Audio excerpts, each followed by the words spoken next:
अस्सलाम वालेकुम दोस्तों। बहुत कम लोगों को मालूम है कि सन 1965 में भारत और पाकिस्तान के दरमियान जंग की बुनियाद रन ऑफ कच्छ के वीरान इलाके में होने वाली एक छोटी सी झड़प से रखी गई थी। ये पूरा इलाका एक तरह का सहरा था जहाँ कुछ चरवाहे कभी कभार अपनी भेड़ बकरियाँ चराने जाया करते थे या भूले भटके कभी पुलिस वालों का दस्ता गश्त कर लिया करता था। हिकमत अमली के एतबार से यहाँ पाकिस्तान बहुत फ़ायदे में था क्योंकि इस इलाके से महज 26 मील के फासले ही पर उनका रेलवे स्टेशन बदीन था, जहाँ से बजरिया रेल कराची का फासला सिर्फ 113 मील था।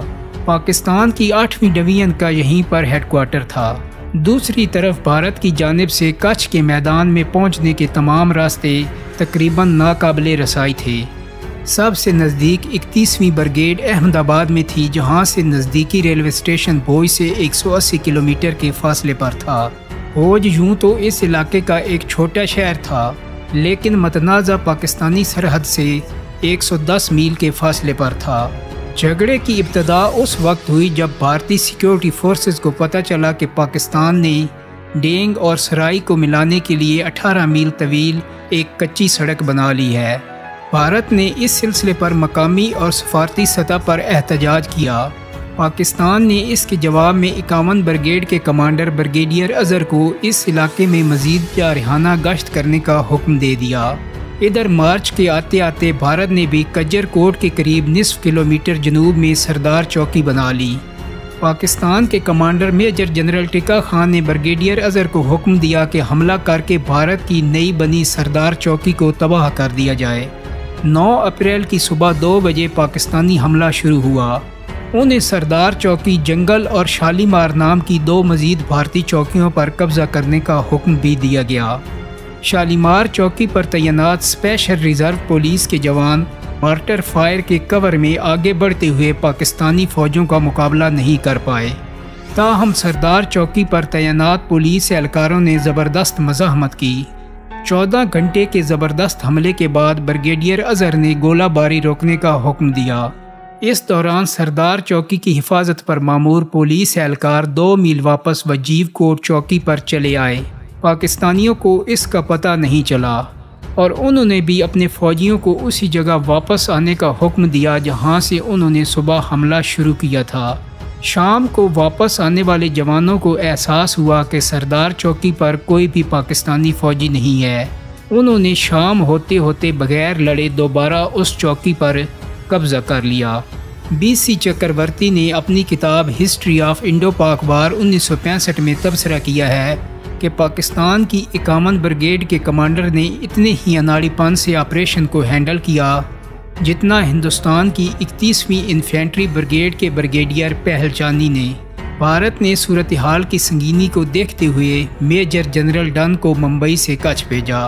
पाकिस्तान ने भी इस दौरान मुकम्मल 8वीं इन्फेंट्री डिवीज़न को कराची से पाकिस्तानी शहर हैदराबाद बुला लिया।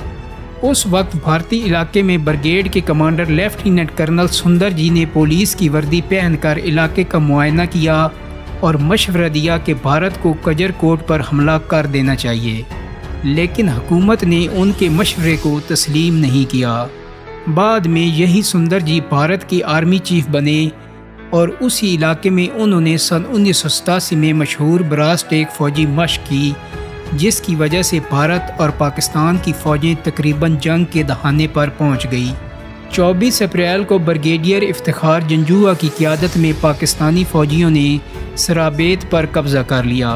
उन्होंने इसके लिए पूरी 2 टैंक रेजिमेंट और तोप खाने का इस्तेमाल किया और भारतीय फ़ौजियों को पीछे हटना पड़ा। अगले 2 दिनों में भारतीय फ़ौजियों को बेअरबेत की चौकी भी खाली करनी पड़ी। भारत को उस वक्त और शर्मसार होना पड़ा जब पाकिस्तान ने मुल्की और गैर मुल्की साफ़ियों को बुलाकर भारतीय फ़ौजियों के छोड़े हुए हथियारों और गोला बारूद दिखाए। बाद में बरतानिया की मदाखलत से दोनों फ़ौजें अपने पुराने महाज पर वापस चली गईं।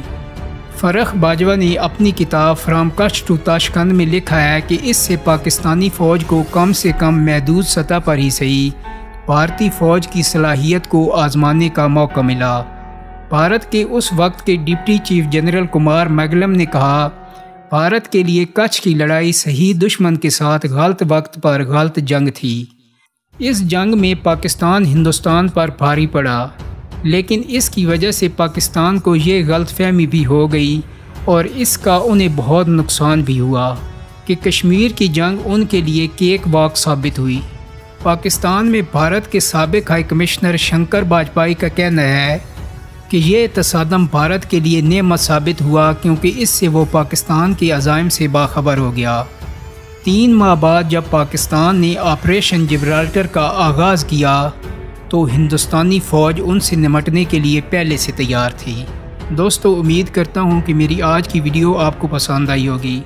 अगर वीडियो अच्छी लगी है तो इसको लाइक और शेयर कर दें। मेरे चैनल को सब्सक्राइब करने के साथ साथ बेल आइकन को भी क्लिक कर दें ताकि आपको मेरी आने वाली मज़ीद वीडियोस के नोटिफिकेशन मिलते रहें। बहुत जल्द ही एक नई वीडियो के साथ मुलाकात होगी। अपना बहुत सारा ख्याल रखिएगा। अल्लाह हाफ़िज़।